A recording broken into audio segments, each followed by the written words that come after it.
What's up, everybody? Welcome on in. Nice to see you. Nice to have you here. You are watching Hypocritic GG streaming on Twitch and YouTube. I'm Lou, Cheatspeak. We are, what, 2 hours late? Don't worry about it. No big deal. It's fine.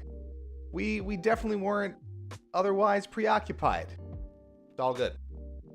We got a nice chill game for you tonight. We're going to go to our happy place, cozy space. It's EA Sports PGA Tour night here on the stream, and our post-PAX discussion of everything that we saw and did on the show floor and beyond at our first ever Weast, PAX West 2024. We're going to cover it all. And is the camera a little murky, dirty? Is it just me? It might be.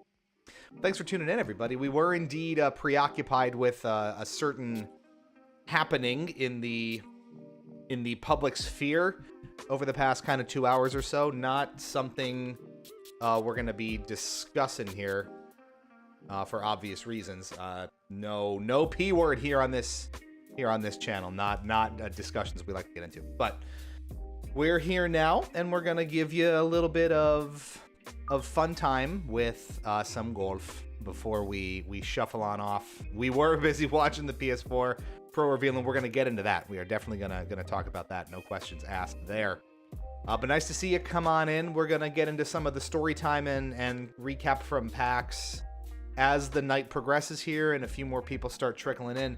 We have a lot of golf to play here because all of the tournaments right now are fresh, are ones that I have not participated in yet, and they're all 18 holes.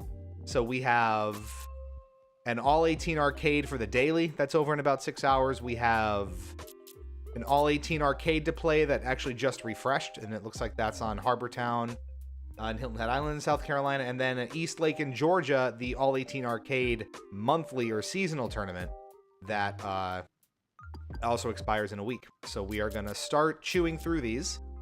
Fresh 18 holes, just like back in golf. I mean, I'm not touching that one, but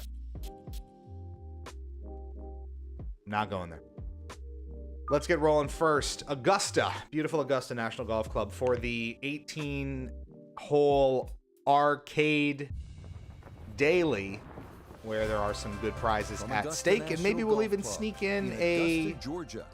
This is Sports continuing. Maybe we'll even sneak in a repeat of one of these if time permits. So how about let's start there, because I feel like we're gonna be talking a lot today. So I figured let me get a game going that I can talk over comfortably and rationally and reasonably. And that's exactly what PGA Tour is going to be, so we can kind of stop midstream and talk about some things. Let's talk about that PS5 Pro reveal. I didn't watch if there was a video. I know like Mark Cerny was probably talking about it and doing his thing, which I just love his cadence, by the way. I don't know, there's just something about how ASMR-y his voice is that I really appreciate. So let's get a good drive to start. But you know, hey, you're going to reference Amen Corner, so will I. Amen Corner technically is and the boom. second shot into So the PS5, I debated for a long time before posting that one. You know what? Got to be done. Sometimes it's got to be done. The PS5, he's got a good voice, but he needs a better haircut. I mean, has hair and style ever been really the dominion of us video game types? Not frequently, I feel. I have impeccable style. I don't know what I'm saying there, but you know. PS5 Pro, more like PS5 no. That's my response to that. What's up, Full Metal? Nice to see you. We had, and you probably had a Full Metal sighting at the show if you watched our live coverage. It may have glitched out at that point, but both Full Metal and Xerox were dropped by and said hi for our convention floor tour, or the convention tour part 2, where we were going through the summit building for the side rooms and for the tabletop floor and all that kind of fun stuff. Nice to see friends at the show. So the PS5 Pro, I think it's been pretty unanimously negative reception to it, right? Where people are just not enthused about the fact that, first of all, it is $700. I shared a meme in the Discord earlier today, !Discord, if you want to go check that out. Is that just that's a pretty much straight shot down for birdie. So let me get this going here. See if we can't get this right. That will be an impressively long putt, too. That's like 34 feet almost. Can we hit it? Can we hit it? Fuck no, we can't. That's okay. That's a nice putt. Getting it there up the hill was half the battle. This got there just a little wide of the mark. And now we gotta hunker down and buckle her in for par, which we have to do. And we do. I'm pretty sure this is good.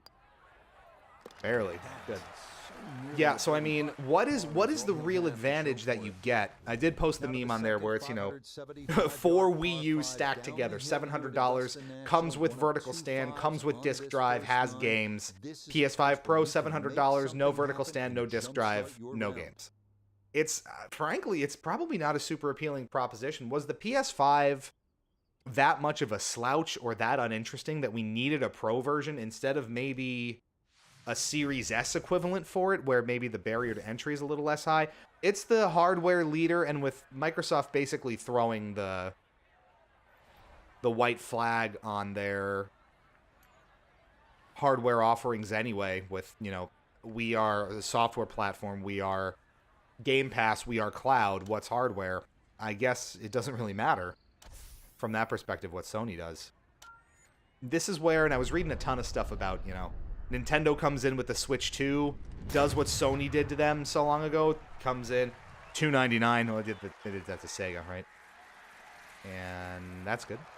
What up, Xerox? Come on in, everybody, come on in. We're talking PS5 Pro before we get into some of the PAX stuff. And I don't know. I personally, and I mean, as a non-PS5 owner, I mean, if you own a PS5, I have no idea why you would go to a PS5 Pro, and I think Fort's got it right. It doesn't seem to be a worthwhile jump from base unless you're a real diehard and you just absolutely need the most out of that experience that you can possibly get. Even then, I feel like it's probably not a great value considering it is $700, which is pretty ludicrous and frankly is going to price out most of the market other than, again, those most vicious, ferocious diehards, because at that point, I'm way short on that, aren't I? At that point, you're kind of flirting with just build your own damn PC at that point territory. Well, that one had to feel good. So it's a little curious, and you have to kind of think about what's driving that decision. Now watch this drive. I'm going to give this a little bit of wiggle room to the right, see if I can get it there. Because I don't want to go just directly to the left side of the cup. I want to try to aim for the middle a little bit. Is it going to be too much tilt, too much curve? It is. Speed was right what you want. Putting is very hard in this game. Putting is very unpredictable, in my opinion. Just saying. We'll still get a birdie on this, but it was eagleable, and you always kind of pout about that a little bit. I'm fine with my regular disc drive PS5. Thank you, very cheese. That reminds me, we got to do the cheese game. And that also reminds me, I'm excited for like a week and a half from now when the new iPhones come out, because this old 13 Pro that I keep talking at you on is going to become a 16 Pro very soon, and I think the camera is going to get a big upgrade with that, so I'm excited, and you should be too. As a non-PS5 owner, I'd probably get a refurbished one because they're so damn expensive. Honestly, yeah, what does that even retail for? $499? $599? What's the even PS5 price? I can't even look it up. My phone's up there. I think it's $499, right? Because that's what the Series X was $499. So there's no PlayStation offering below the $500 price point for the current gen. Am I thinking about that correctly? We're gonna crush this puppy. See what happens. I don't know. It just doesn't seem like a. Oh, my A button didn't work. That's okay. That was a little sus. Solid, good drive in the fairway. But that's about where I needed to get it anyway. I can long flop it from there. It's too far to approach. The finesse I could really pull back on. It slopes severely from right to left. It's elevated, which makes it awfully difficult to get the ball close. I like that idea. Let's do that. I don't know. I frankly don't really see the appeal. And even as a non-PS5 owner generally, I don't I mean, I have the Xbox, and I understand that Microsoft's been going through their own kind of growing pains and troubles. Oh, that is spot on, baby. Roll right in there. Come on! Oh, that's... You love to see it. You hate to see it. That is chef's kiss level of execution there. Beautiful stuff. Okay, so after the Wow. tee shots, good work around the green. Here's the result. Scotty Schaefer, who? Now the fourth. My turn. Excellent My time to fly. This requires a solid, pure That was crazy. strike. You can't fake it on The this price hole. point is the most shocking on the PS5 Pro, but with Microsoft out of the hardware game and Nintendo using chipsets from the 2010s, Sony has real market competition to push the price down, and I think that's the most important point to consider. The competition in that space is going to get very compressed and almost monopolistic. If Microsoft really is kind of abandoning traditional console releases after the Series X, then you really have no reason to doubt that Sony can kind of do whatever they want. And for that sort of current gen hardware release, there will be no competition. And Microsoft is taking a very different tact that even, with some innovation in that space, I don't know how much they're going to succeed on. Let's get this. I'm going to try to finesse this one down here. Very, very light pushback. It's down 30-some feet, so it's going to travel. The hybrid's going to have some roll. I'm going to try to... Oh, that's nope. That's rolling. Oh, see you later, buddy. Way down there. Not terrible. Was this a par 3? That will miss off to the left and wind up in the short grass. Now, Yeah. short side All right, of so the we got to be pit as careful he with sets up this his second flop from the here, left of especially the because it's green. on an unforgiving hill. But yeah, it's curious because don't make me want to play golf though. Full Metal switch to Twitch. Did the Twitch switch in real time? Oh, that'll work, I think. It's interesting though. I mean, I don't have a PS5, and nothing about that announcement would make me want to get one. It's certainly not something that I'm ever going to use enough with the Xbox here, unless there are incredible, like earth-shakingly good exclusives. It's not something I'm going to want to spend $700 on. It's just not. Astrobot is incredible. This is true. I'm not dropping $700 to go play Astrobot. But that's in for a par. A lot of their exclusives are great. You've got your God of Wars, you've got your Last of Us's, you've got stuff like Astrobot, but I'm still not at that point where I really feel like it's a necessary purchase. Now, down the road, if we have another kind of evolution of the hardware generations and you start to see that gap where it's a PS, hypothetically, let's say a PS6 or nothing, then you start to consider it. But yeah, again, at that point, Fort Shadow Helldivers is on PC. A lot of stuff is just hitting PC now anyway. So at that point, if you're going to spend $700-800 on a console with all the fixins, maybe at that point you just build your own PC. If you are okay with sacrificing that kind of living room experience or not. That's kind of where it lands for me. It's mostly that sort of high quality, high def, high fidelity living room experience for your game that is so great about the Xbox Series X or your PlayStations or your whatever. It's the plug and play kind of compatibility. I don't need to, have the PC built. I don't have to be super technical about it. Even though one might argue that that's not really the case with PC building and development and utilization. Certainly not that it was in, years past. There's still a kind of plug and play simplicity to a console. Part of why the Switch is so popular, part of why the Steam Deck is really appealing. It just kind of all is there and you just pick up the controller and play. It is right here. It is not disconnected. Just saying.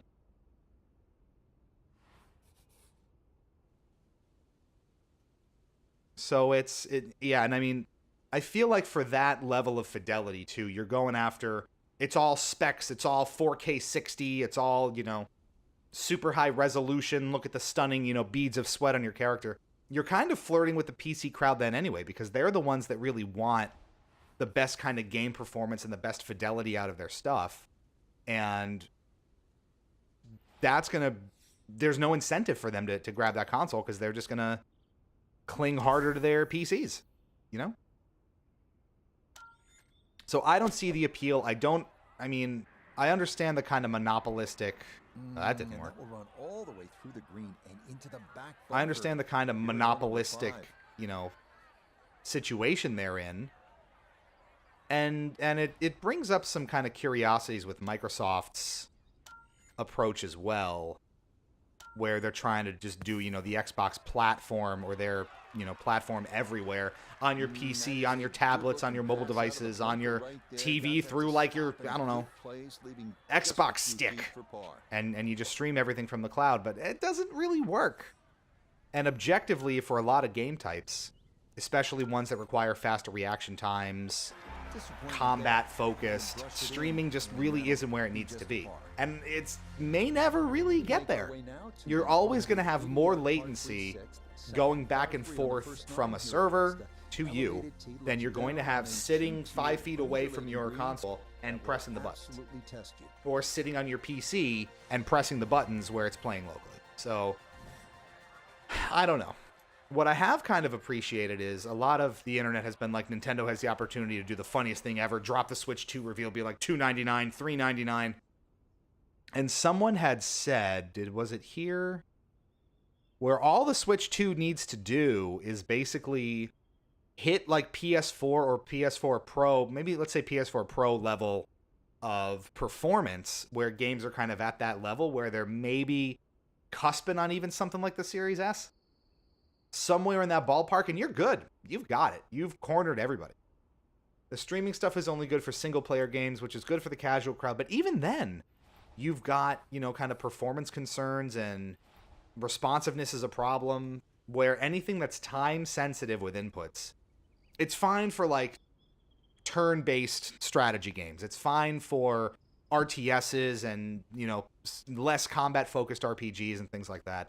But any sort of action-adventure game, any kind of, like I said, combat-focused experience that requires reasonably quick reaction times and quick processing of things, even stuff like your Uncharted's, your Cyberpunks, what the hell? Not what I expected. And that one not on the that was like 20, 30 feet down, though, so I probably should have in the short grass. Respected the hill on that a little bit. Let's get this close. I don't know. I think it was a really curious decision. I think a lot of people out there don't see the appeal, and you can see in the kind of reaction to it, it's been pretty well maligned, and I think there's opportunity now for Nintendo to hit them hard, especially with them kind of going after that core sort of platformer genre with something like Astro Bot, where everyone's kind of comparing it to Super Mario Galaxy. Even the booth, attendees from Sony were saying, this is what if Sony made Mario Galaxy, and here's Astro Bot. Not a great reveal, not a very appealing product, I don't think, and not something that's on my radar. Speaking of Astro Bot, let's talk about PAX West. I'm excited to do that because we have some spicy tea to drop. We have a lot of cool stuff to recap and a lot of things to talk about to decompress and fully lay out the PAX West experience. Glad you're here for it. Later than expected, but you know what? The country gets in the way sometimes, doesn't it? You're watching Hypocritic GG streaming on Twitch and YouTube. We've got our cozy game in the form of EA Sports PGA Tour. I'm Lou, I'm CheatSpeak. Thank you so much for dropping in on this fine evening or early morning if you're watching somewhere else. Oh, don't you do it. Don't you do it. That's fine. So let's talk PAX West. You've probably seen, if you're on our YouTube channel at all. If not, you should absolutely go subscribe to it because we have even more stuff coming from PAX. I think the majority of our interviews are still not done. We have two or three more interviews coming that are not published yet. Thank you for that. Exclamation point YouTube. Very important. All right, we're going to need a little oomph on this one. I think it's up 19 feet.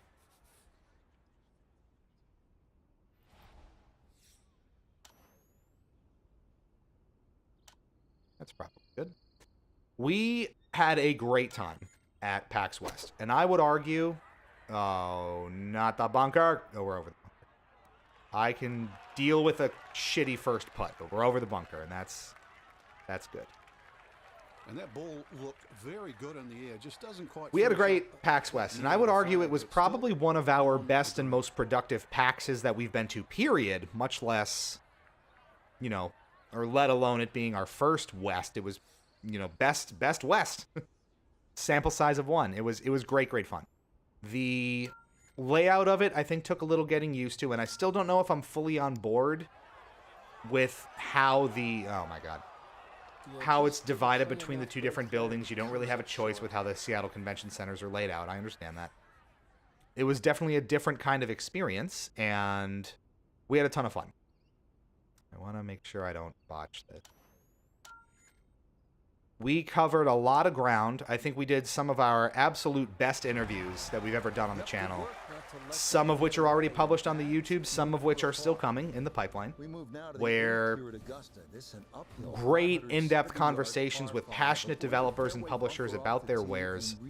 And just a wonderful, wonderful time. So I want to kind of briefly touch on and recap a lot of the games that we saw on the show floor. Some of the things we did, some of the surprising things that we saw.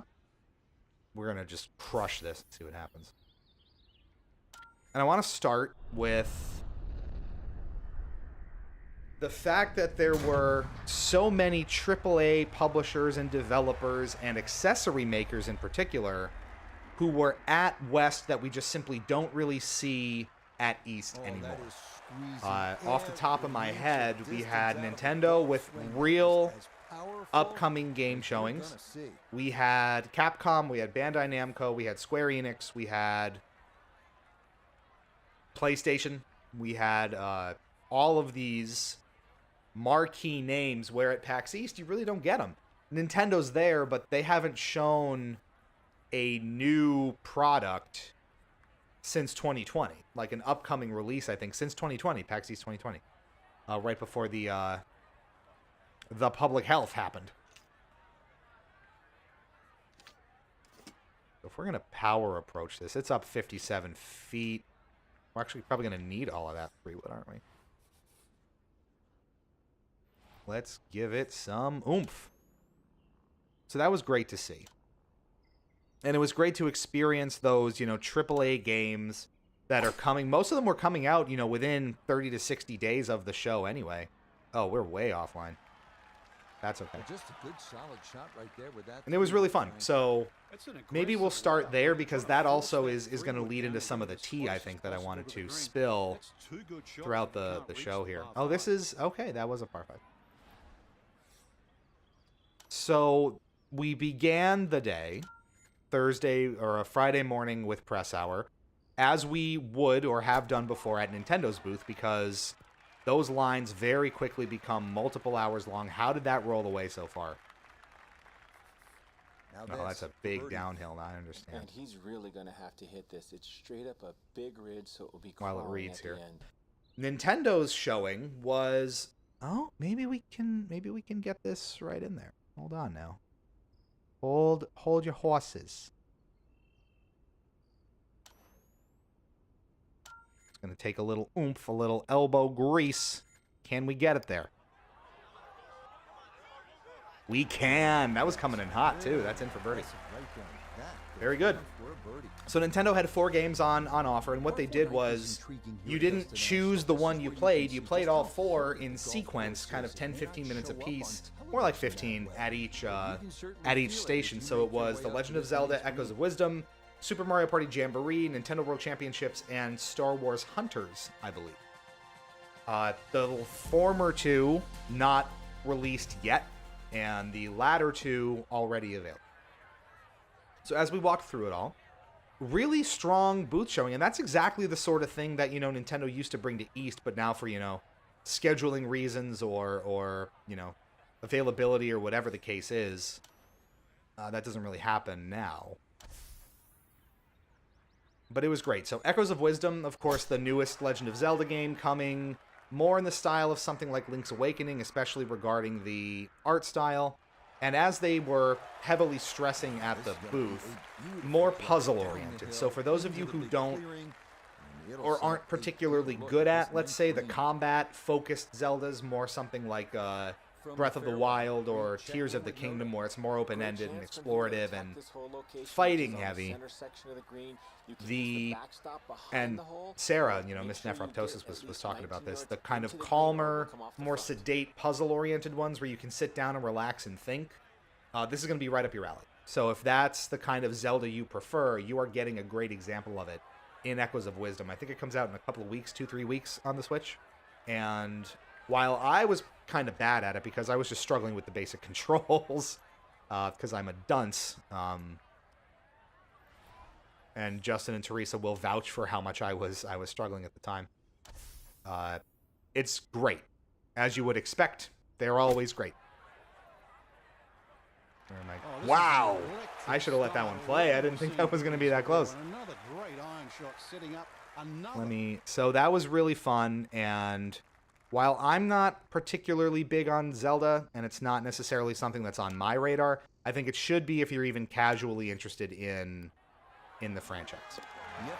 Super Mario Party Jamboree was excellent as well. That's going to be potentially the best Mario Party we've had in a very long time, especially from like a traditional perspective. Mario Party Superstars was great and remixed a lot of that old content that we love in the traditional Mario Party setup that everyone kind of jives with, putting Super Mario Party aside for a little bit. Jamboree is going to be excellent, I think. And probably the best Mario Party, traditional Mario Party experience we've had. I mean, if you don't count Superstars, since maybe like the GameCube era or like Mario Party 8 at the absolute latest. So high praise, but I think it's going to be really, really fun, and it's going to make a lot of, especially party purists who miss the older Mario Parties, very, very happy. A lot of great stuff in there. We did kind of a 6 or 8 minigame demo where we kind of went through it in sequence with daily challenges that the game will have. So it kind of demoed a couple of those daily challenges. And it was great fun. Everything you want out of, Mario Party minigames, easy to control, easy to wrap your head around, fun, little bite-sized things to do, and it was great. So looking forward to that. That comes out in October. From the fairway Noda, this is second. The third game on the list was Nintendo World Championships, which is currently available. And this is where it was a little interesting. So NWC was presented as an 8-player game. So you kind of went around to each booth in groups of 4. And then you kind of joined up with another group to do an 8-player round of NWC. That was close. This was tough because we were paired up with, it seemed like a group of content creators, like Nintendo-focused content creators, who had a camera set up and were kind of mugging for the camera and doing it for the gram and that kind of thing. And obviously very experienced with stuff like NWC because they sped through all of the introductory prompts on what's the game, what's the objective, how do you play, because they knew it all and they had seen it all before. That was incredibly frustrating for our group, specifically Justin and Teresa, because they were only kind of vaguely familiar with Balloon Fight. They'd never played Donkey Kong. They'd never played Excite Bike. They don't know how the game controls. They don't know what the objective is, so they're getting left in the dust. And these guys are kind of off doing their own thing, like the other 4 players aren't there. And that was really frustrating. By the end of it, we were kind of audibly saying, let's not skip past the tutorials. That's not cool, guys. How about we, keep this fair? And they were completely in their own world, which was frankly pretty aggravating. As we finished NWC, I actually pulled one of the booth folks aside and I talked to one of the booth managers and I was like, hey, this story's going to come up later, by the way. I was like, hey, this was a really negative experience that we had. My group was really frustrated that they couldn't, experience these games properly. Please don't let the people running these stations just stand by while groups power through these prompts. And to Nintendo's credit, they were incredibly receptive of that feedback. One thing I found, that over time is that Nintendo's booth attendees are typically like accommodating and nice and agreeable almost to a fault. They are there to make sure you have a good time because that is Nintendo's MO and that is the brand image, right?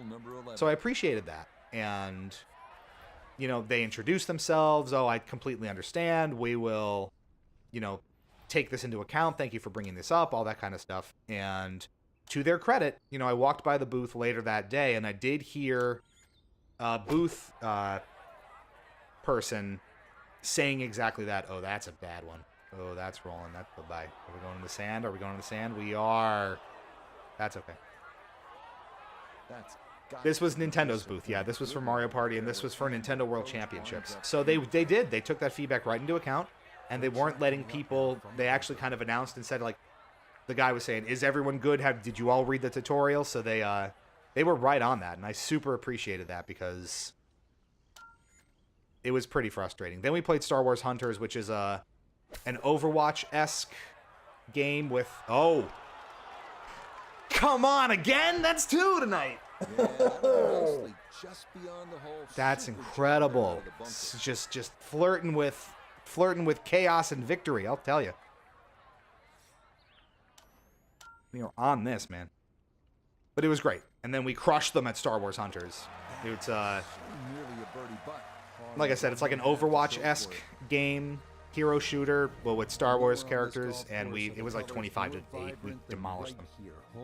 Not that that's what it's all about, but it felt good after being frustrated at NWC. So that was great fun, and a pretty good time at the Nintendo booth overall. Augusta's beguiling beauty, Golden Bell. Golden Bell. I love that all the holes are named here at Augusta. Kind of fun. This might be a little short. We don't want to be in the water here. Oh, boy. How short. Oh, no, we're good. Actually, that was really good. That one safely on the putting surface. That Thursday was a lot of just sort of getting our bearings across both buildings. So we didn't play a ton of things on Thursday. We just really knocked Nintendo out because for the rest of the show, that line was capped at like 3 to 4 hours immediately. Within like 5 minutes of the show floor opening, that line was capped. So you were not getting anywhere near that. As is often the case, and you have that, we have that experience, right? We understand these AAA publishers are going to be. Are you fucking? It told me to hit that straight on. It told me to hit that there, and it didn't work. Putting is insane in this game.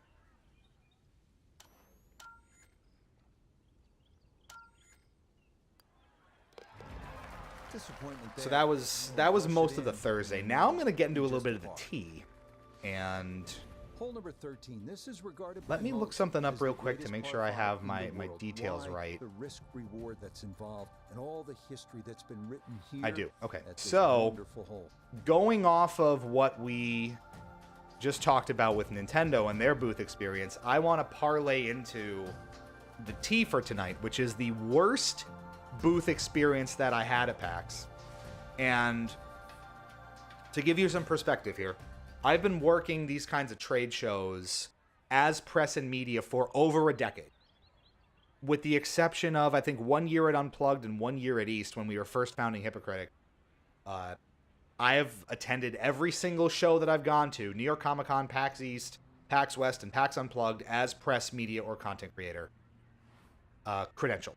That is my resume. So I have seen and done a lot in the industry over the past decade. I have played hundreds and hundreds of games, hundreds and hundreds of booth demos over my, let's say, 11 years doing this. At PAX West, it was not only the worst booth experience and game demo that I've seen at PAX West, but it was the worst demo and booth experience that I've had at any conference I've been to or any convention I've been to, period. So not hyperbole here. This was it. This was the bottom of the barrel. This was the low watermark. And it was Bandai Namco. Cat's out of the bag. I don't like talking badly about this sort of thing. I don't like bringing up this sort of negativity. But we gotta float this feedback. So, Bandai Namco had a bunch of different games at their booth, all of which had very long lines, were very, heavily trafficked, and people were asking about them. People wanted to play these games. I'm going to overshoot.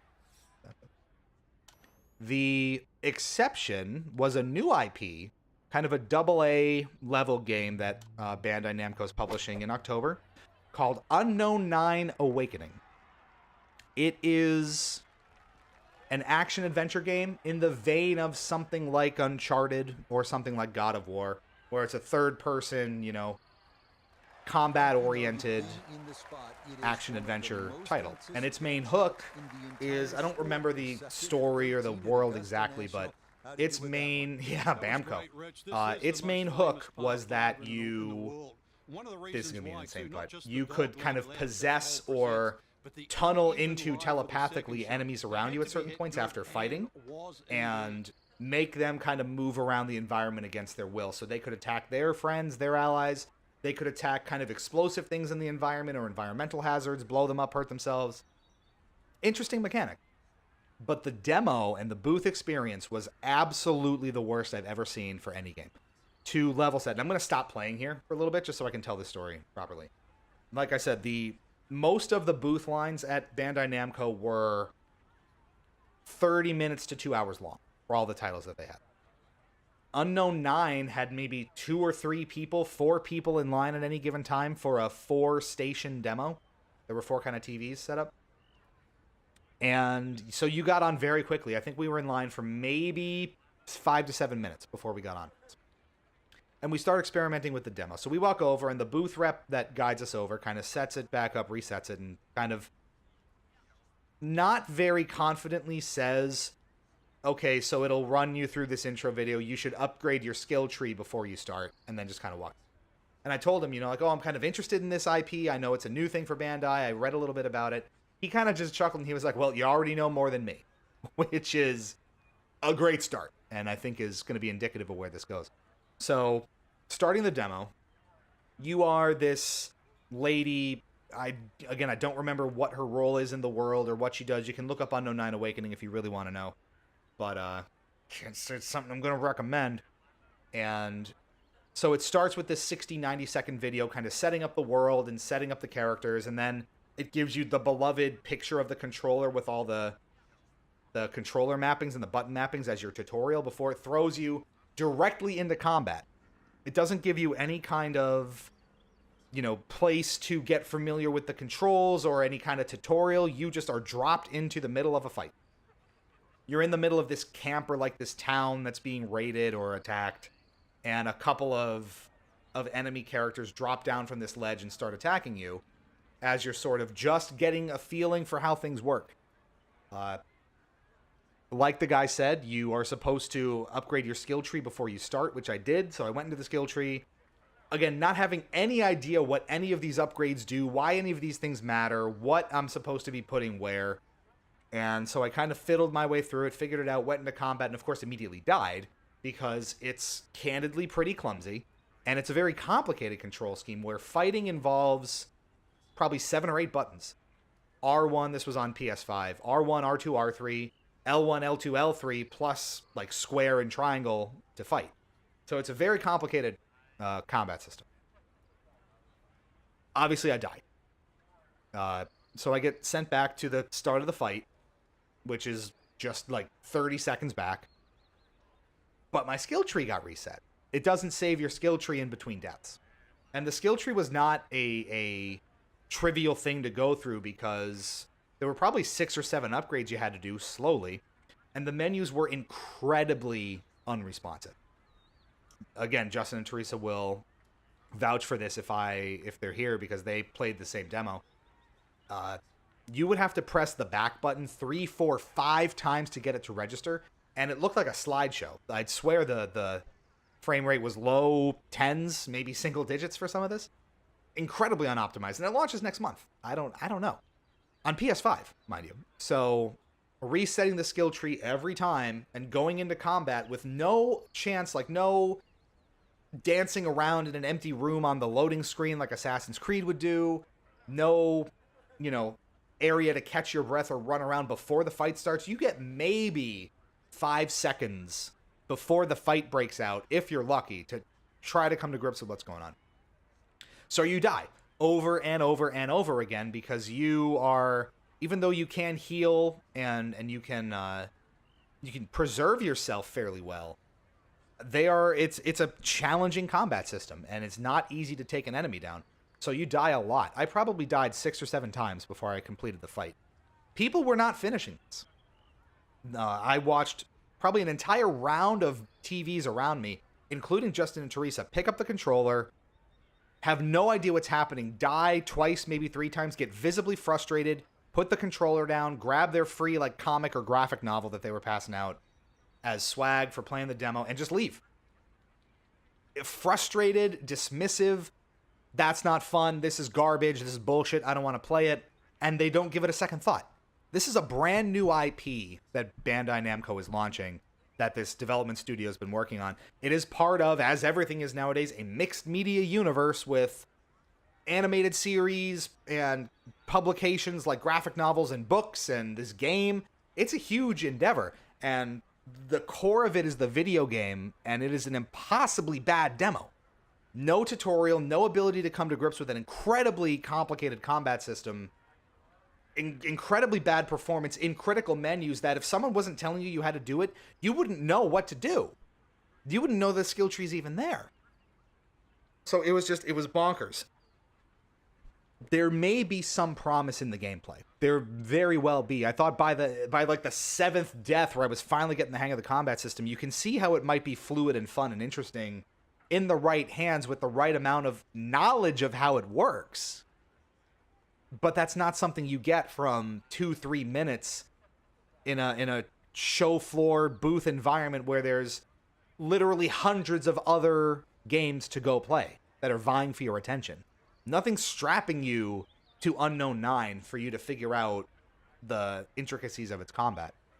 So, to that end, once I finally hunkered down and beat this demo, I actively pushed through visible frustration. It took me about 15 minutes. The fight itself probably lasted about 90 seconds once I really got the hang of it. Once the 3 guys were dispatched, it played this short cutscene of 2 or 3 like kind of more powered up enemies dropping down and taking their fighting stance, and that was the whole demo. So if you actually knew what you were doing, you could blow through the entire thing in about 3 minutes, with half of that being watching cutscenes and like an intro video. Psh, bonkers. Absolutely, absolutely horrible. I've genuinely never seen a game put a worse foot forward with a demo like that. So, still kind of giving it the benefit of the doubt. When we were done, I will go get the graphic novel in a second here if you want to see it. It's in the other room. But I went up to the Bandai Namco rep that we had talked to, again trying to give it the benefit of the doubt, recognizing that hey, this doesn't really seem to have a lot of traction. I think if you look on Twitter, their Twitter account has something like 3,200 followers for this game. Like it's not out there. It's not known. So frankly, it seemed like it could use the coverage. So I was like, hey, I went up to the booth rep and I was like, hey, we're interested in covering Unknown 9. The IP seems kind of interesting. Are there developer opportunities here at the booth during PAX? And his response was, oh, I have no idea. Okay. Is anyone else from the publisher here that we could talk to about this? Is there a way for me to, get more information about it? I don't really know. And at some point during these 2 or 3 questions, his response was, they just hired me and I run the game.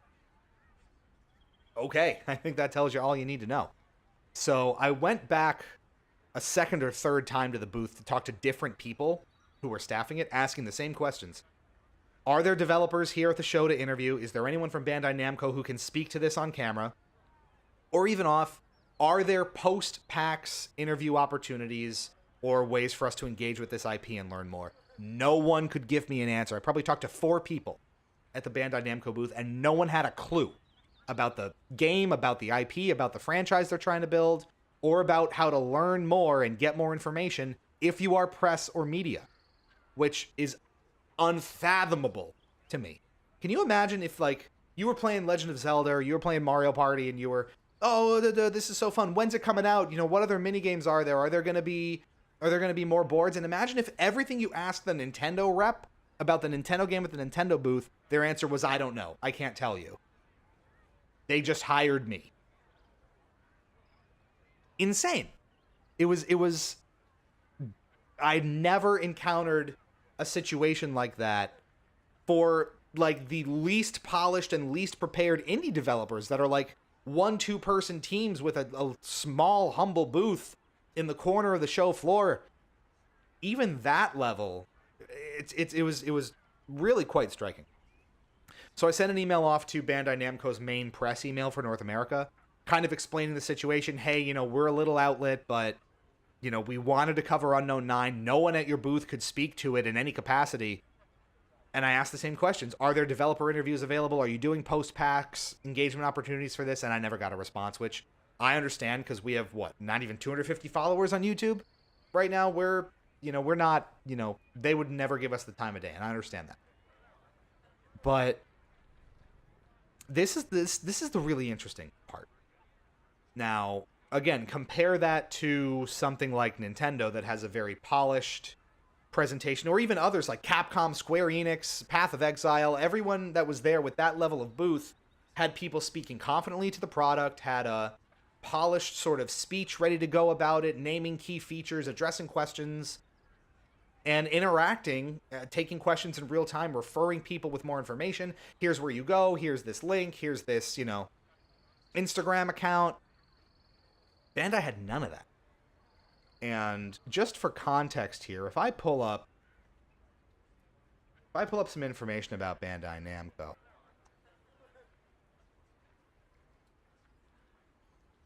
that holding company, let's say Bandai Namco Entertainment, the video game publisher, they had revenues in 2020 of 240.3 billion yen.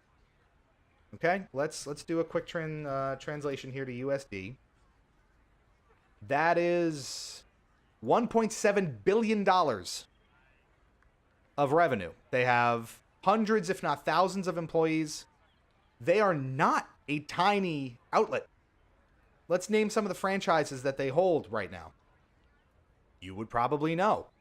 Dragon Ball, Digimon, Ace Combat, Dark Souls, Pac-Man, One Piece, Naruto, Soul Calibur, Sailor Moon, Ridge Racer, Tekken, Time Crisis, Xenosaga. This is not a small company, y'all. This is a major AAA video game publisher and developer with a ton of resource. And that's what you're putting forward? At one of the biggest trade shows of the year that still has AAA presence, especially with a brand new IP that you're trying to develop and sell and get people invested in? This is the first time people are engaging with this brand, period. I didn't know it existed before PAX.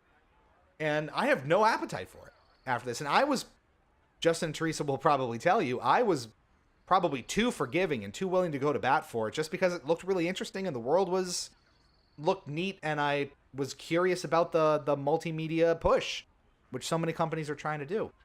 But for a company who's been around this long, that has so many marquee franchises under their belt and so much experience getting games out into the marketplace, you have to know that this is a truly unacceptable showing for any game, let alone one that you're giving American audiences, especially, their first touch point with.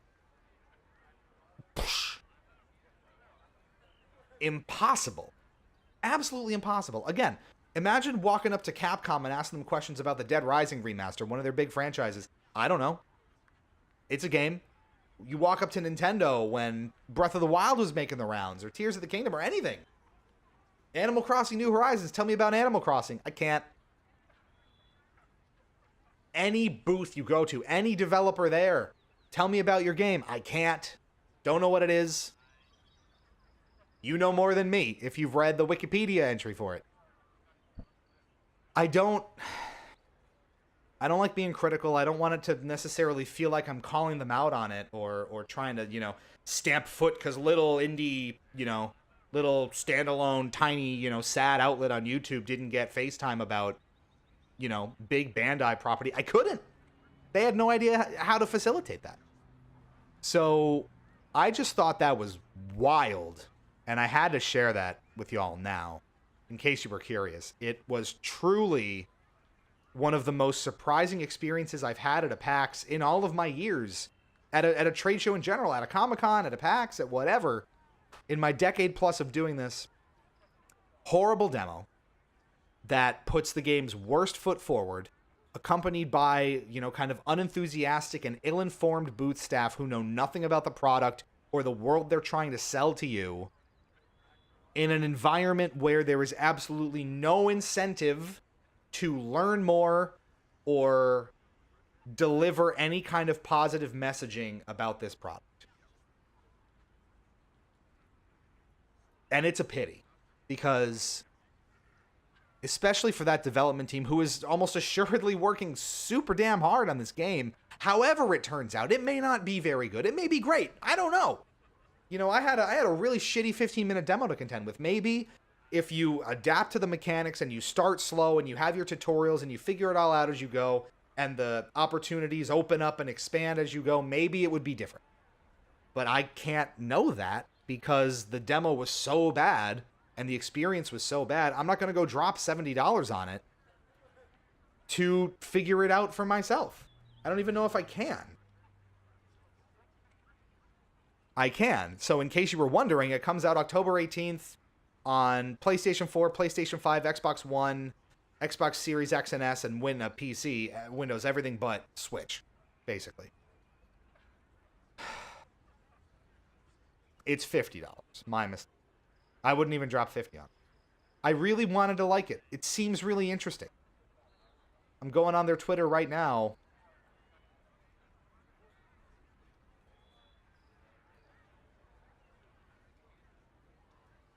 $3,500 followers.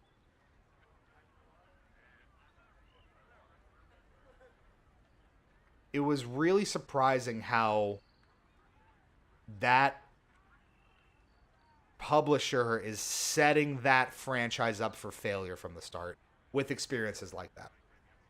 Maybe it is good. Maybe we'll give it another look anyway, despite what's been presented here. It was a real shame. It was a pity.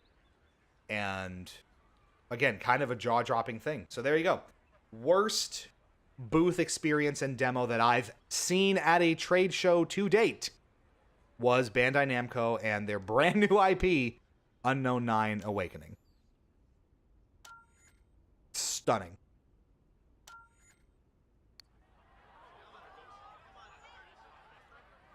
Ooh, I can't even see the hole. Honestly, from that far away, that's pretty good. Yeah, putts this long so hard. All right, sorry about the no gameplay there for a while. How long was I talking for?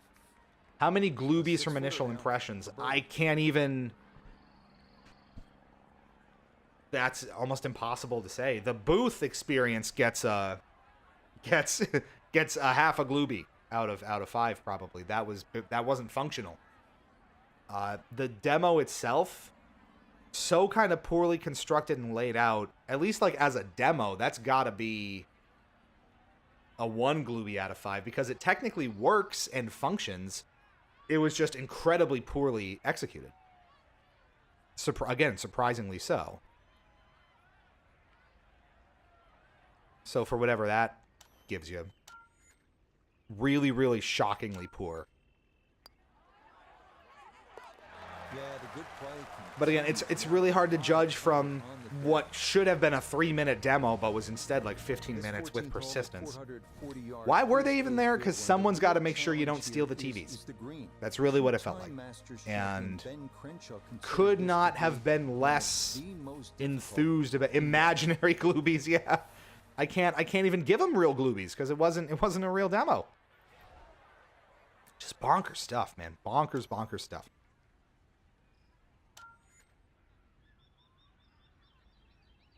Go through some more of the comments here. Cut them some slack. They're an indie publisher. I probably shouldn't. I hadn't even heard about that game, to be honest. My point exactly. This is someone's first touch point with your brand new IP, and you are putting forward a strikingly bad, like sticks in your cross, sticks in your brain, bad experience. It's just not. It's just not. It's just not. Definitely sounds like they fumbled big time and unfortunately might not have faith in the game at that point. That's very possible. I mean, again, it was really hard to judge the quality of it from the struggles in just getting the thing to, you know, understanding how it worked. And maybe that alone is cause for concern, where if it's that kind of obtuse and difficult to understand, then maybe it is kind of destined for the bargain bin sooner rather than later. It's hard to say. And we've certainly seen our fair share of that, where games like Umbrella Corps, I remember really sticking out as ones that maybe don't seem terrible in the moment with a quick, like, 10-minute demo, but then you get the entire experience, and it is just caca. Another birdie. So I don't know.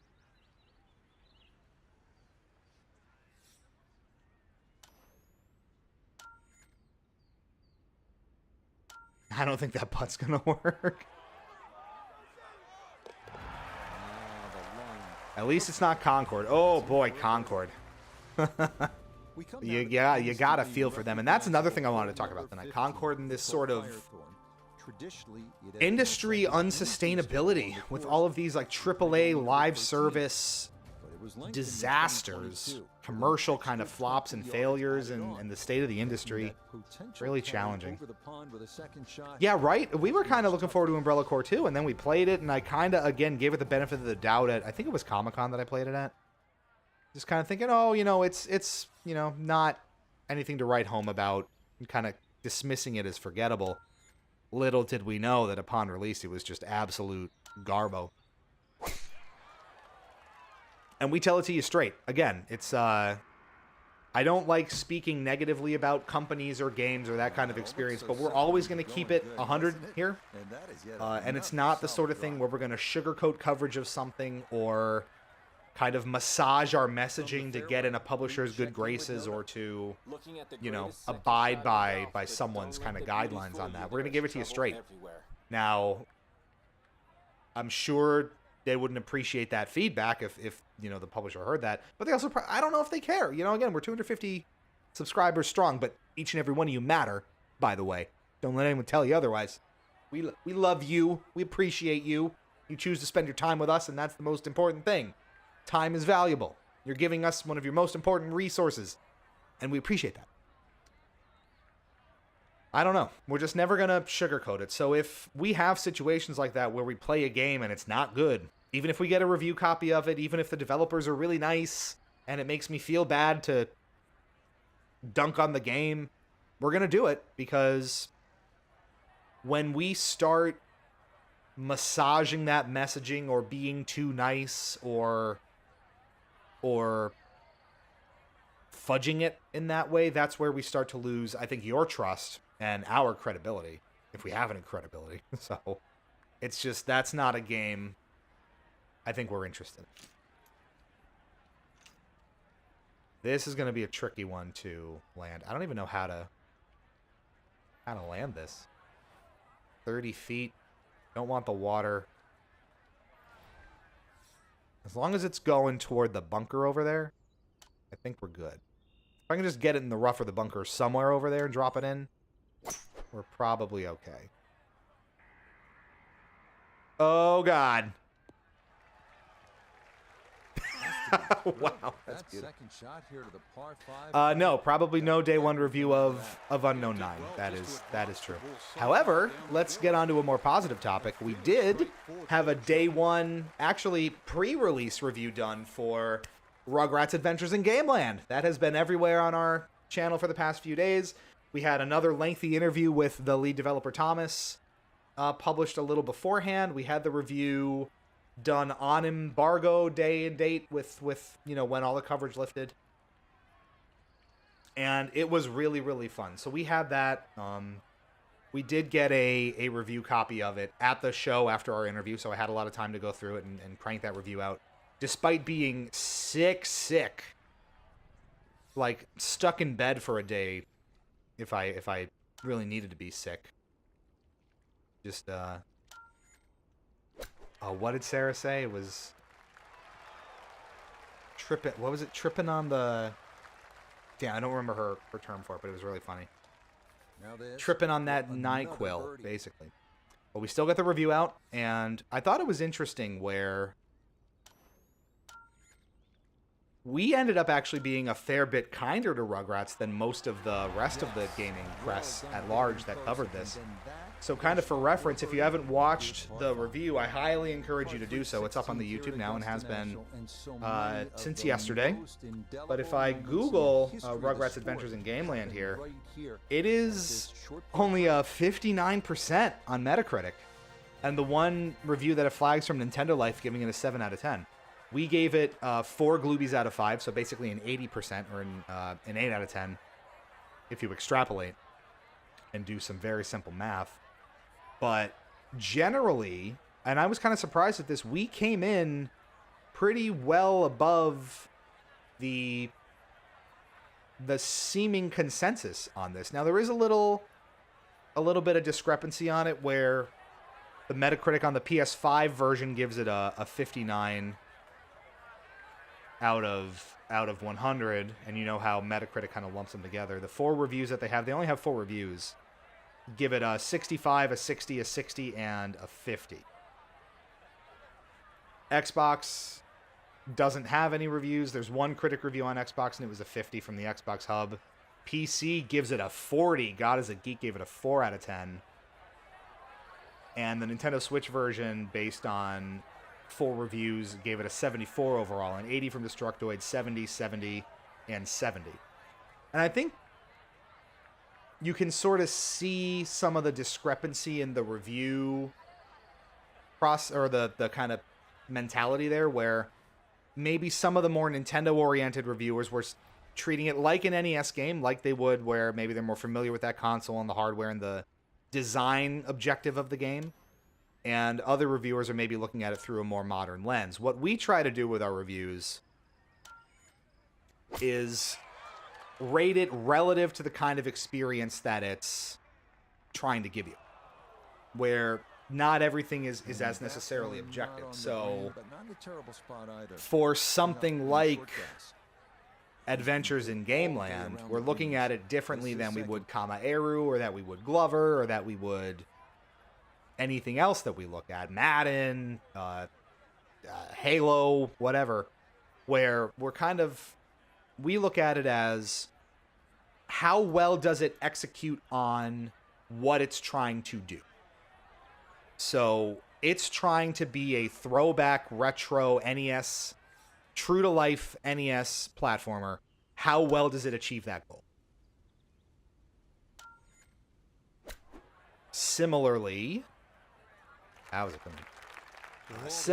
we do that with every review we do. Kama Eru is trying to be a cozy farm sim. How does it do? Animal Well is trying to be a Metroidvania. How does it do? Glover is trying to be, a kind of traditional collectathon N64 platformer. How does it do? And that's the lens through which we're looking at these things. From my perspective, Adventures in Gameland is a very good, I would even say great 2D platform. Now, is it perfect? No. And we outlined it is short. It's 2 hours or less. So if you don't abide by those NES limitations, you're not going to like it. You're going to think it's too short. And you're probably going to think less of it as a result. It does have an HD mode, so it's not strictly, the pixelated NES presentation. But that HD mode isn't super great all the time. And characters lack expressiveness, and sometimes the jumps don't feel as natural as they do in the 8-bit version. So you call those things out. But generally, it's incredibly fun. It's very responsive. It, does lift its mechanics and gameplay essentially wholesale from Mario 2, but it is incredibly polished and fun and functional and the right amount of challenging, especially in a modern context. It's not NES hard unless you want it to be. And I thought it was really, really well executed.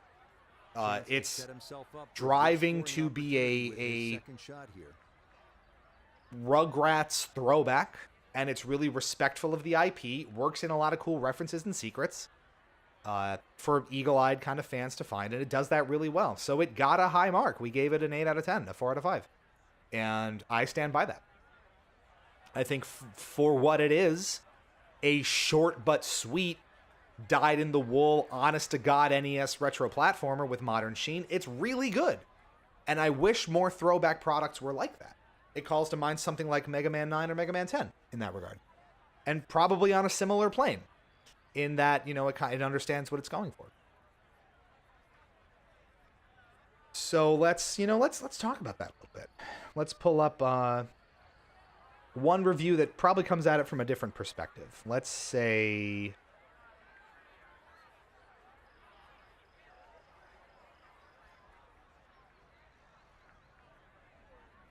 GameSpew on the PS5. Their summary on Metacritic says, as beautiful as it is to look at, it's a shame that Rugrats Adventures in Game Land just isn't more fun to play. It feels old, and while I suppose that's the intention, platforming games have moved on for a reason. It's the first Rugrats game in 2 decades, and while I'm glad it exists, I'm disappointed it's not more enjoyable.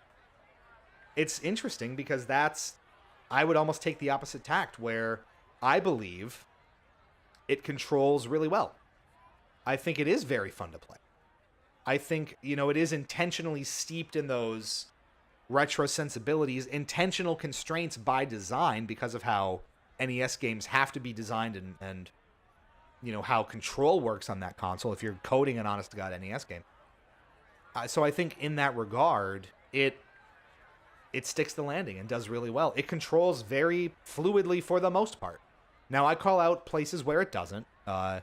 Climbing in particular and the verticality of it tends to be a little less than the rest of the game. But it is every bit as fun and functional an NES platform, and I would probably put it up there with something like Mario 2 in terms of overall fun and enjoyment. It's about on that level. It's probably a little less fun, but it's also got the benefit of some of those modern tweaks too, where it has a ground pound and you can use that to take enemies out immediately instead of jumping on them, not being able to stun them, picking them up and throwing them. I think these kids don't know what an NES game is like, and that's probably true. It's kind of a situation where maybe you have experience in the genre and maybe not. That's why when I go into a review, if it's something that I don't have a ton of experience with, like Kamaeru was a good example, I had to brush up on some of my cozy game understanding, revisit some stuff like, pay a little more attention to something like Stardew Valley or Animal Crossing or any of those farm sims on iPhone or Android, and understand what makes a game in that genre good or appealing to players, and go in with that sort of context. You can't give a game a bad rating just because you're bad at it. You can't give a game a bad rating just because it doesn't resonate with you personally, I don't think. You want to try to be objective on how well does it execute on the ideas it's trying to present. So, you know, for example, I really like Glover. It's a childhood favorite of mine. I grew up with it. And someone even called it out in the comments, if you remember. It's not great, and it doesn't really hold up today. It honestly also probably wasn't very good back then. And you have rose-tinted kid glasses on, right? You got to be able to divorce that perspective and look at it kind of objectively. How well does it achieve its goal? Animal well. Again, I don't play a ton of Metroidvanias, but I've played a few Castlevania games over time. What's it? Bloodstained, Ritual of the Moon, or whatever it's called, that series. So I have a little bit of experience, and Animal Well is objectively almost an excellent Metroidvania, and achieves its goals with flying colors. It's one of the best examples of that genre that I've ever played. I think what I said in the review is that it like bends the genre to its will, and is not only the best example, one of the best examples is how the mechanics currently work, but also how you can push that genre forward. And I felt this, you know, similarly about Rugrats. It really did a very good job of being that throwback NES platformer that Rugrats never had. Similarly, you know, we covered Mighty Morphin Power Rangers Rita's Rewind, the TMNT or X-Men inspired 16-bit arcade brawler that Power Rangers didn't have back in the day. Some may complain that, you know, it's too limited, it's too short, it's, you know, it's got archaic beat-em-up mechanics. That's kind of the point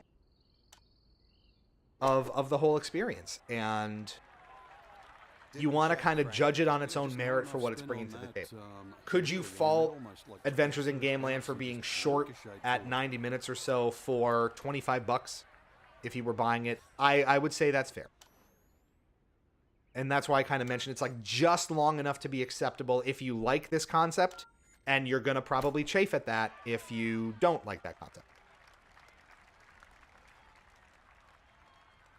So that's kind of my opinion on it. And it's not, you know, I would go to bat like that for other games. It's not like Rugrats specifically or Adventure in Gameland specifically is this thing that I'm going to like die on that hill, right?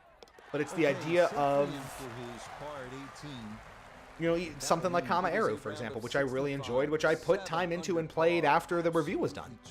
And I, you know, gave some more effort to. No, they certainly did. Course well. Some will obviously have different opinions of it, but what we try to do is judge the games based on their own merit, based on how they execute on their core ideas, and whether or not they're really achieving what they set out to do. And it kind of surprised me that we were that kind of rosy on on Rugrats, and that high up on the spectrum of reviews, of which admittedly there are very few. Let's be honest. There are 4 published reviews that Metacritic has picked up for PS5, and 4 separate ones for Switch that tell kind of a different story for both.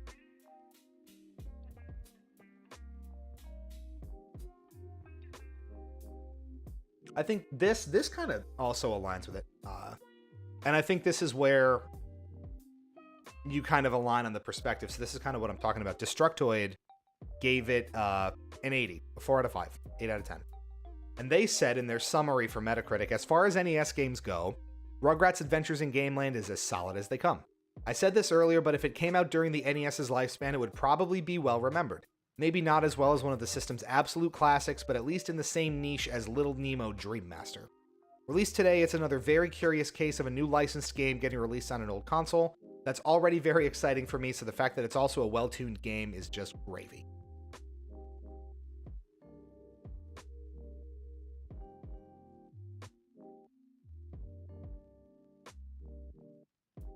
Also a pretty good assessment, I think, from Comic Book. They gave it a 7 out of 10. Rugrats Adventures in Gameland serves as both a love letter to the original animated series as well as the NES era. It's shocking that the combination took this long to happen, and it all fits together more often than it doesn't. It never really pushes the envelope in terms of innovation, preferring instead to borrow liberally from games like Chip 'n Dale Rescue Rangers and Mario 2. However, as someone that loved the Nicktoon as it aired and spent my early childhood playing both those NES games, I enjoyed my time with this Rugrats romp. This isn't exactly Shovel Knight, but Rugrats Adventures in Gameland is an enjoyable throwback for the short while that it lasts. And I think that's a good assessment. Now this is one, now I'm kind of looking back and seeing kind of where we were relative to some of the other ones, because I'm curious now. We were right on the money with Kama Eru. There are 7 reviews on the Switch that even out to 70 on the dot,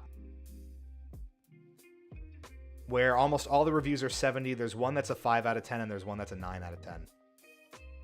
And on PC, it's a 75, 70, and a 70. So we were right on the money there, and largely in agreement with that. So a little more polarizing kind of based on the subject matter. That is, Animal Well, for comparison, is at a 91 on Metacritic. Universal acclaim based on 33 reviews and a Metacritic Must Play award, which I completely agree with. So that is cool. I think those are the only more modern reviews that we've done. So I think that was interesting. And it's interesting to see the sort of scale and scope of those Rugrats reviews. So it's something that I think is kind of cool. And as we develop more of our review philosophy and as we sort of try to give that honest perspective, which is just one person's perspective on these, various games that we take a look at, at least understand that it comes from the perspective of trying to enjoy and review the games on their own merits and be respectful and mindful of the design goals and what they're trying to achieve and how well they do it. So it's interesting, and I'm excited to do more. I'm excited to go deeper into the review space and keep trying to review and find interesting kind of indie games that we enjoy, that we think resonate or will resonate with all of you who watch and enjoy the content. So I don't know. It was cool to just sort of see, oh, well, I did kind of come at this maybe a little differently than some other reviewers did. And it's funny because when you are doing those pre-release reviews, this was the same thing with Sonic Mania when I did it for the other site back in the day. You are completely in a vacuum where everything is embargoed until the review goes up, so you have no frame of reference for what anyone else is thinking. And that really helps, I think, give your most honest opinions, because you can't be swayed by or influenced by reviews for a game that's already out, or a game that, you're getting to after the embargo lifts and other people have their thoughts out. You are in a vacuum. You are giving your honest, upfront thoughts because you can't compare them to anyone else's thoughts. And I think that's really interesting.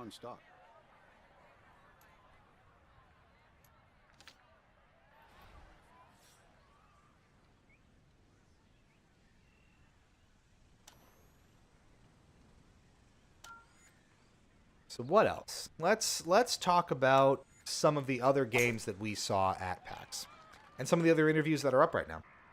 So there was one, we kicked off coverage with a game called Feltopia, which is a new bunch of developers and creators aiming for 2026. It's a side-scrolling horizontal shooter, kind of bullet hell-esque sort of game. Well, it's 128 yards left Where the entire thing is felt. It's stop-motion animated felt graphics. Gorgeous. There's a very accomplished animator. Her name's Andrea, and she's under the name Andrea Animates on social media, who is creating all of this, all of the visuals for the game, and is its creative director. Ooh, stay on. Yes. Gorgeous game, and plays pretty well. So they have their little 5-minute vertical slice of the demo. It is incredibly unique from a visual perspective, and I'm looking forward to seeing it kind of come to fruition. They said about 2 years or more away from release, but I'm going to keep it on the radar because it was quite cool, and that I think is a pretty lengthy interview. 11 or 12 minutes or so with those creators. Got it. Yes, nicely done. It's in for birdie. So check that out if you haven't. It was very cool. Obviously, Rita's Rewind was a big one and has been getting a lot of traction. Every PAX, it seems like there's one game that we're able to find that kind of really latches onto a passionate community, and we get good engagement on the content. For context, that interview is at about 2,300 views, which is great for us. If I were to kind of sort it by views, which I cannot do. Yes, I can.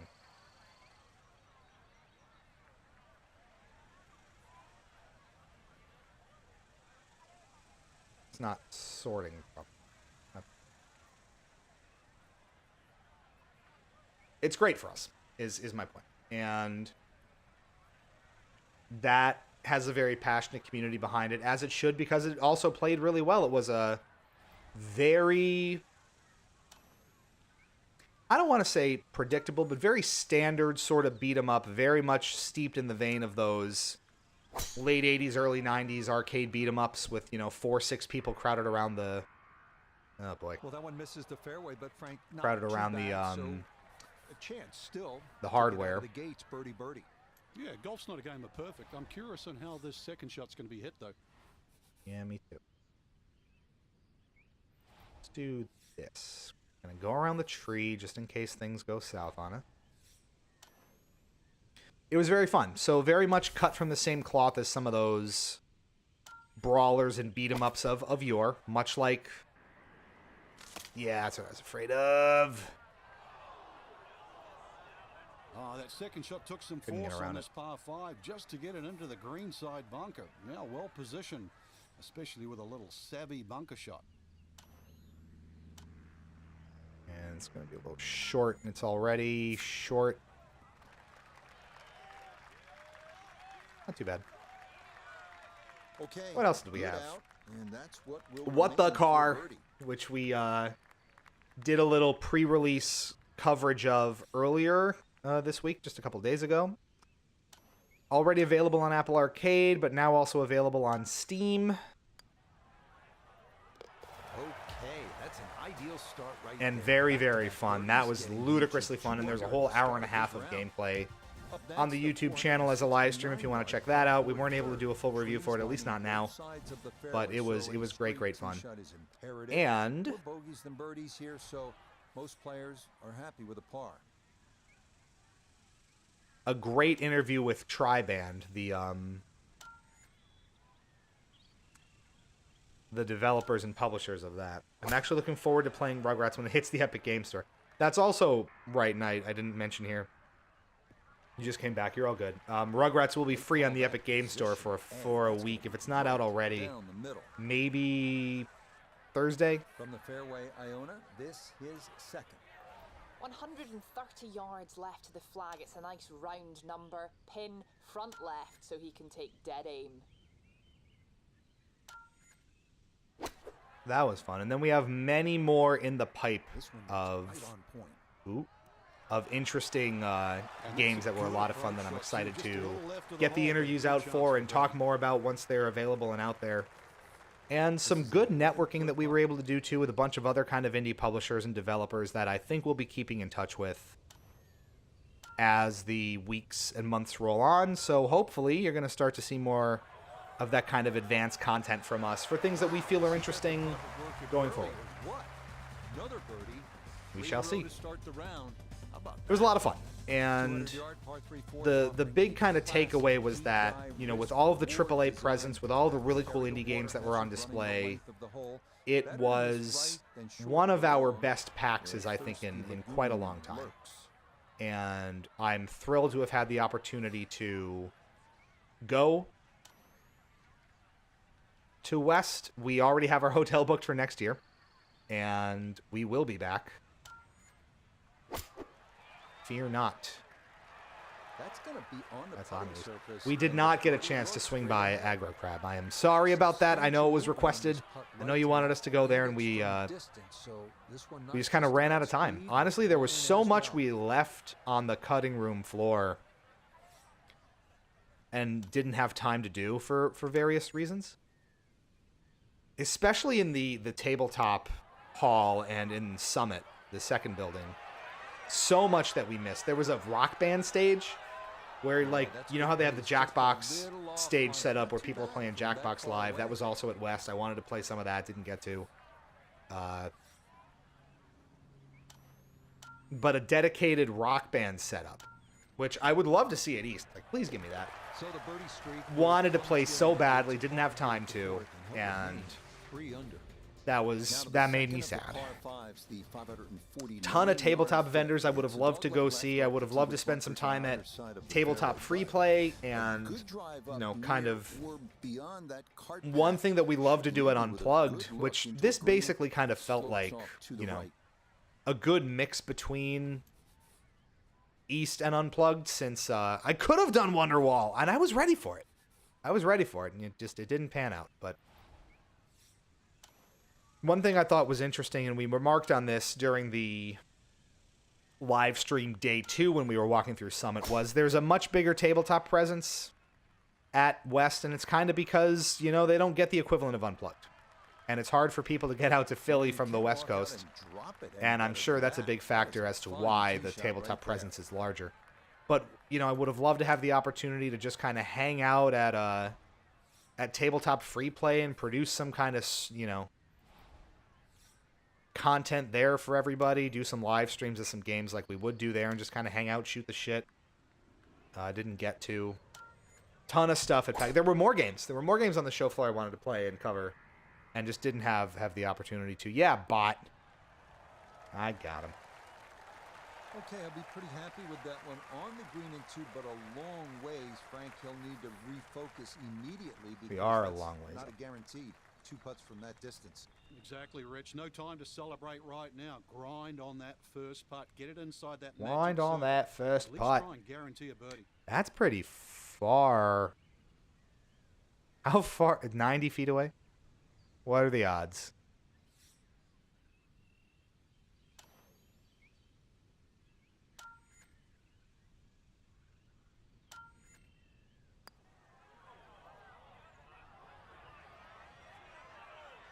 Oh, not too bad. Oh, I can't So tell would you how recommend good PAX that to someone is who's to not get in it the to media? strike it That would have been putt of the far century. away. 90 That feet is a away. Super putt. That was a super putt. These greens are nice and calm so far, and I appreciate that. Would you recommend PAX to someone who's not in the media world, like just going around seeing the booths? 200% yes.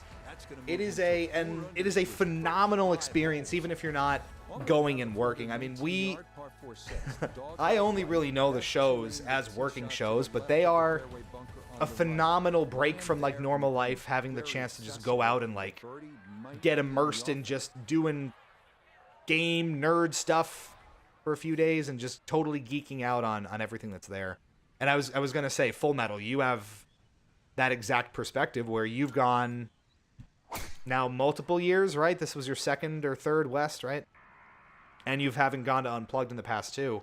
It's 200% worth it. So often we talk about We needing work it as precision media off the just tee, because that's and what we're this kind of is set how up and you geared do to it. do. That's how we Dead center. have done it. But the whole point is, you know, there's 70, 80,000 people that go to West, right? A Couple hundred of those are press badges. It's completely worth it. So West is probably closest for you, right? Cannot recommend it enough. Get the 4-day badge if you can, because you really do kind of need all 4 days to do everything. All the games, the entire show floor, both buildings, tabletop and the video game floor. Automatic on this front side. It is. It's like, it's the best antidepressant that's out there. It is a great reason to go to Seattle. So consider it for next year, if that's something that you're still interested in.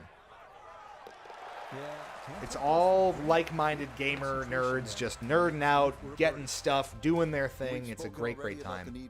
Can't recommend it enough. Any of them. You end up on the East Coast around the same time as East or Unplugged. Cannot recommend those enough. I know we've talked a little bit about how East maybe doesn't have the luster it used to in past years, but I wouldn't trade it for the world. They're my favorite weekends of the year. Even if we are working them, even if they are a lot of time and effort, you know, for us, I wouldn't trade them for anything. And I think it's also where when we go to Unplugged, it's really not as heavy of a working show, right? We are making content there. We're doing streams. We're doing, you know, the booster box unboxing or whatever. There may be an interview here and there. But those are much more kind of casual. We're just hanging out with people and seeing stuff shows. Unplugged specifically. So that is a great time for us to even kick back and relax a little bit. We spend so much time at Unplugged just playing games. We'll be in tabletop free play for 2, 3, 4 hours a day just checking out new games. It's wonderful. If we all end up going next year, I'll be your intern for a few days. We would love that. Yes, please. That would be part of the fun, as, you know, the hope is as the community grows and as we hopefully get more people kind of coming into the fold and we keep staking ourselves as a continuous presence and an authority at shows like East and West and Unplugged, we want to see people. We want to see friendos. We want to see community members, you know, dropping in and saying hi and hanging out. That's part of the fun. So please, we would love that. And then I get proof that you exist in real life as a person. That's always exciting. That's going to be up the left-hand side. Ooh. It's an exhausting weekend, but in a good way. I can imagine even more so for the hippo work. It is a lot of work. They are routinely, you know, if we're putting work in until show floor closes, if we're there late, they are very frequently 12, 14-hour shows, or 12, 14-hour days, 3-4 days in a row. It is a fair bit of work, but we love doing it. And we wouldn't put ourselves through all of those days and all of that work and all of that crunch time if we didn't love doing it. So that's your perspective. Always have, always will. Chance now for another birdie. Especially now that we've kind of charted our own course. You know, back when I was at the other site, part of the appeal was kind of breaking out of the Sonic and Sega mold to cover things more broadly and take a look at, you know, whoa! Not bad. Had to put a little extra into that one. Look at other games and things we were interested in. Now with Hypocritic, where we are our own bosses, and I basically direct the content entirely, we look at whatever the hell we want, whatever we think is interesting, and build the work that we do based around that, and that is incredibly freeing. Especially at a time right now in my life where my existence in corporate America has seemingly endless layers of bureaucracy and insane numbers of eyes, you know, getting further and further into my work. It's really gratifying and really relieving to have the freedom to do as we see fit and define our own rules of engagement and success. And why would you do that? Honestly, that kind of works, though. We're in the fairway. Somehow that ball went through the trees. Actually, so it is a lot of work, speed off it. It's gonna be but it results in, here, now his second from relatively close range. You know, passionate stuff getting put on camera and out into the wild, and we like it that way. I'm gonna do this high flop and just give it some oomph and see where this lands.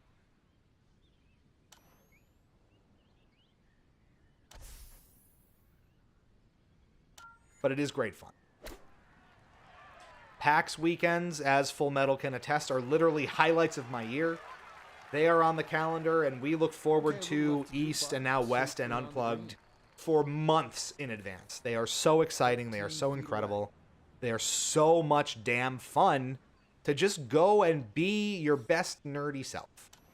You're not stunting for anybody. You don't have to put on airs. You don't have to hide your passion for the franchises or the games you enjoy or the love of the medium. You can just go and be around nerds who love nerd shit and do your nerd shit. Step 1, CEO of Hypocritic GG.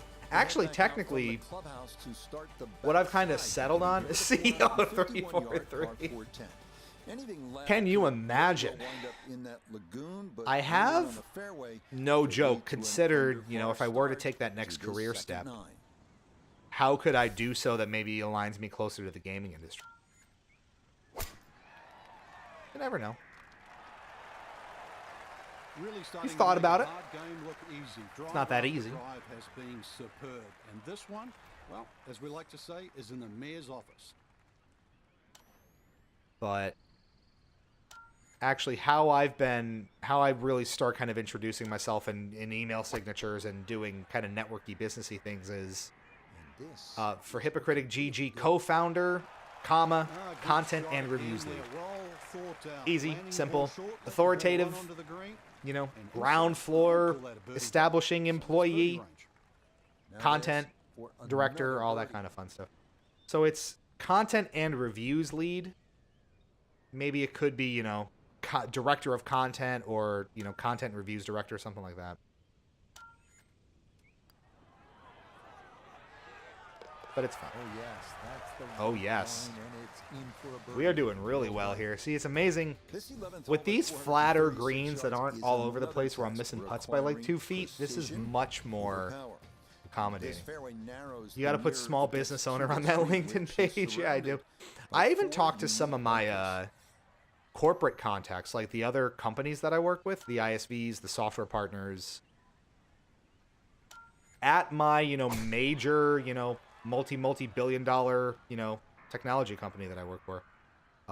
Our partners, when we're out to like lunch or I'm doing businessy things with them and we're shooting the shit, hypocritics come up, and I'm pretty sure more than one of them, my like business development and alliance directors and friends that I work with, have looked up the site here and the channels and seen this content. So blending all the worlds together, and I kind of think that's amazing and a little hilarious and just really, really funny and cool. Turns out straight-laced suit and tie or, you know, corporate business people have hobbies too, and like when other people talk about theirs. Little, okay. Yeah, it's a decent-sized green. It's not bad, just a little past the hole. I have heard that voice line so many times. So many times. So it's fun. It's a good time, and we're not going anywhere. You know, this is... We're going to continue on the pace that we're at. You know, I'm not really concerned. Obviously, we're looking to grow, but, like, explosive growth at any cost is not really on the radar. It's still very much a spare time endeavor for all of us, but it's one that we take seriously. It's one that we're putting a lot of consistency into, which I hope is showing. And we're not going anywhere. There's going to be a lot more hippo in the months and years to come. We are at least booked a year out because we intend to go to every trade show that we've gone to so far and keep going. Like I said, we have our hotels reserved for East 2025 and West 2025. So we are all in. No questions asked. Which reminds me, we have to do our media applications for Unplugged and grab a hotel, probably. That's a lot easier for us since it's Philly. Hour and a half drive for me, which is nice. About the same for Justin and Teresa. So that's very handy.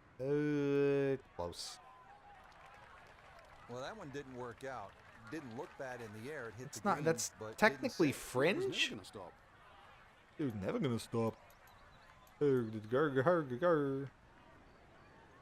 I don't like the chip in because if you miss, it just goes rolling like crazy and you end up in a worse position than you were on the fringe or on the fairway. So I'm just gonna have a very delicate flop on this one. I guess I could high flop it. It gives you such a wide array of places it can land.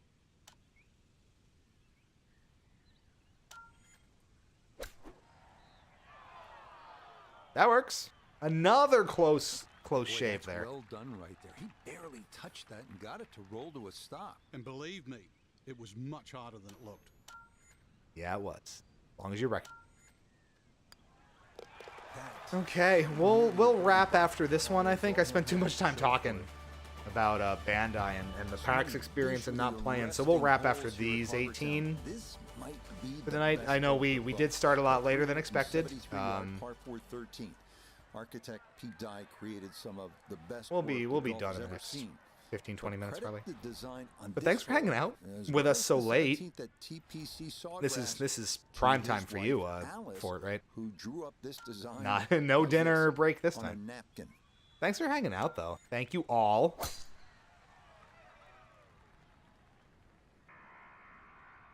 Where are you going? Wayward from the tee, and this one is headed for the rough, Frank. Not in the fairway, but not a real problem here at the 13th. Yeah, no, this He's is... set to play his second shot. So that was fun. Let's talk about what's coming up. I was going to announce it on the Discord, but I can probably tell you here. I think we're going to do another Jackbox night this weekend. And we did really well with the last one. And I think we're going to start implementing that idea of we're going to play TKO, whichever shirt wins I get printed and we play and I wear when we do the next Jackbox night. Chance now for another birdie. Probably Saturday or Sunday for that. So keep an eye. So that's coming. And we will resume our regular review schedule and cadence as well. Oh, my shit. That's gonna slide by. Civ night when? We have a lot of nights that we have to have, don't we? Finish it off. McRib in, but you better. I mean, that's up to the community. That's not up to me. I'm going to make a list now of all the things that we have to play. Oh, that's the other thing we didn't talk about. Panels. We had some time to do panels. At least one. The Civ 7 panel, which we put in the PAX West channel on the Discord. So cool. Love that they're breaking it up into different eras, making it a little more bite-sized for people who don't want to spend 6 hours a night playing Civ. Who wouldn't, you maniacs? But definitely looking forward to that, and that launches in February. That was a very cool panel. Great historical context, really good insight from the developers and the leadership on that. Okay, maybe not. Now I got to make a note. So, not the worst result. Okay, so we have Jackbox, Be a little right? careful with this one. So Civ Night, when we got to do a Civ Night. When we can just go for a while and get, like, as many of us as want to play. So if we want to do, like, a 4, 5, 6 person just Discord romp and stream the whole thing, I would love to do that. Which Civ? Let's ask right now, chat. Civ 5, Civ 6, Civ 4, Beyond Earth? What the frig are we playing?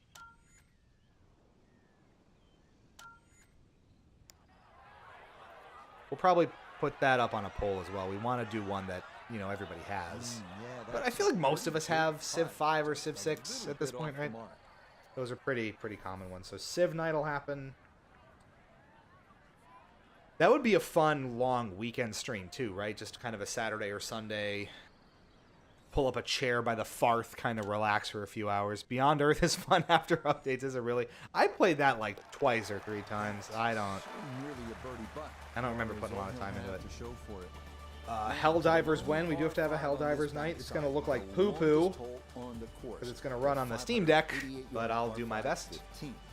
Or we just somehow dial this in and stream someone else's screen. That's maybe what we should do in the group. I know we need to have an arms night as well. That came up at some point.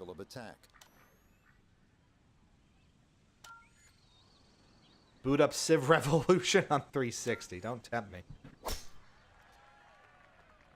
So arms we need. Am I missing any other nights we were supposed to have? We talked about a ton. I mean, that alone could be our next, like, 2-3 weeks of content. Just those 4 by themselves.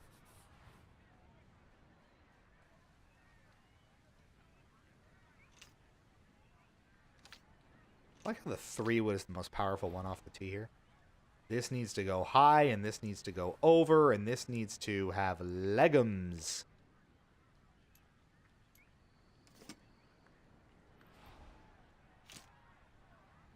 We might need the 4 hybrid here after.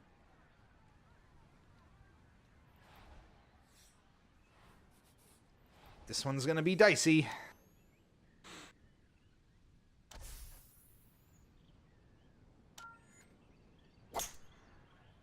Did we clear the tree? Yes. Are we way out in Rough Town? Yes. Did it work? Yes. For a little CVS, perhaps a 3rd shot on this par 5. Get one close. Maybe make 4. I think we can make 4.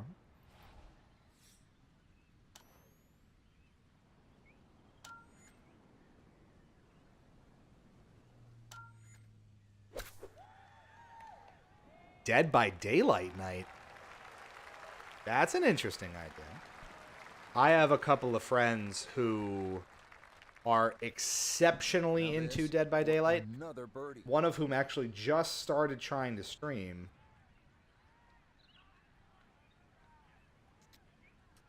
I'll ask around. See if they're open to it. It would be friends we haven't really encountered here on the channel yet. Different group of folks, but also very fun, very nerdy, very good spirits. What the fuck am I doing? Oh, missed it right. Just didn't have the right line. It clearly did not. Always a shame when you have par on a par 5. Those are great ones to get extra shots on, and we're just kind of par in the rest of this back half. There's also a bunch of games that I've wanted to sink my teeth into a little more that I haven't had a chance to even start. One example, because it's on Game Pass, is Dead Island 2. Played it at East, was it 2023? I think it was there, or 22, one of them. And I thought it was fun, and I really want to give it more of a go. It's on Game Pass. You can get it for free. Would really like to have at it. Once again, another Dead by great Daylight tee might be. shot. I'm very bad at how Dead by low Daylight, can you go? to be The totally drive has upfront been about it. I am simply not good superb. at it at all. But that's okay.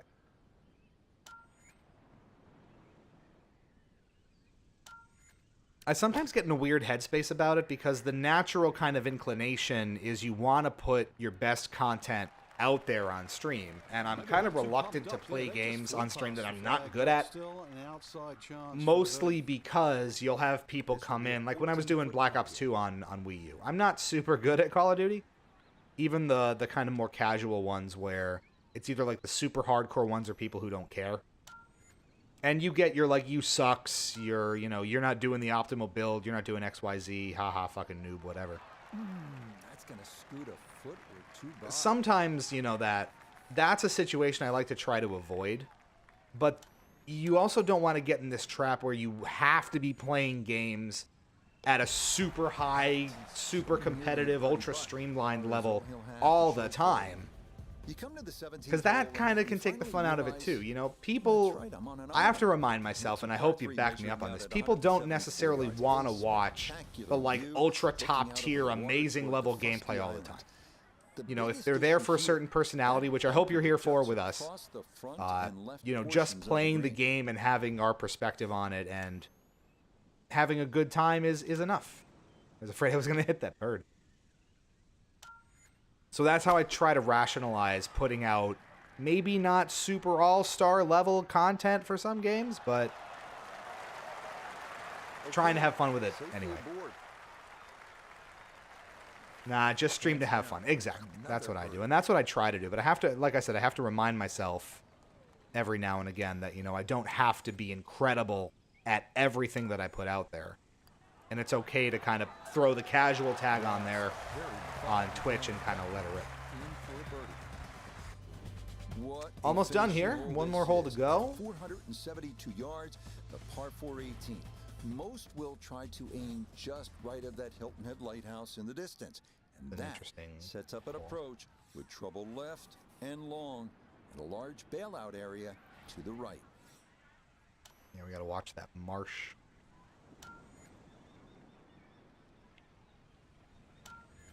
Watch her closely.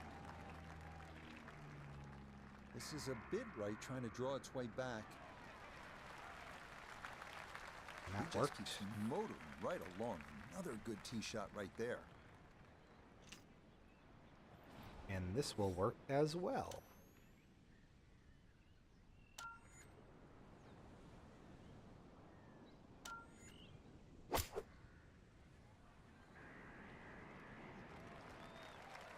And it does. That's a doable putt. Oh, this is nice and flat. This should go relatively straight in. I'm just going to hit it straight on. No adjustments needed. And work its magic. Hell yeah, baby. Yeah, that's how to end it. Back-to-back birdies. Clean finish. And 18.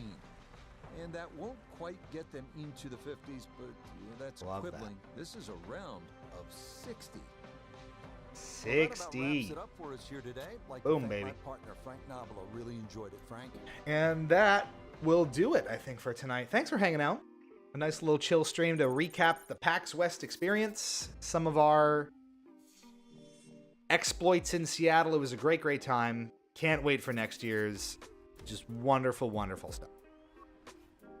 Glad we got to see Full Metal in the flesh and Xerox and everybody there. It was a wonderful time. And the next one on our docket is PAX Unplugged 2024 in December in beautiful old Philly. It's always sunny in Philadelphia. Did you know that? It's true. Until then, we have a lot more stuff coming. We'll do a Jackbox stream this weekend, like I said, back to our usual streaming cadence on Tuesdays. We'll look into one of the 4 things on this list to play next time. Civ, Helldivers, ARMS, DBD, all sorts of different stuff we can pull from. Dead Island 2. We'll see. And we'll get back on the regular review cadence as well, so expect a new review next week, probably, next Tuesday, as usual. and we'll go from there. Thanks for tuning in, everybody. This is Hypocritic GG, streaming exclusively on Twitch and YouTube. I'm Liam Cheatspeak. Hope you enjoyed our little PAX West recap and a nice chill night with some EA Sports PGA Tour. It is, in fact, in the game.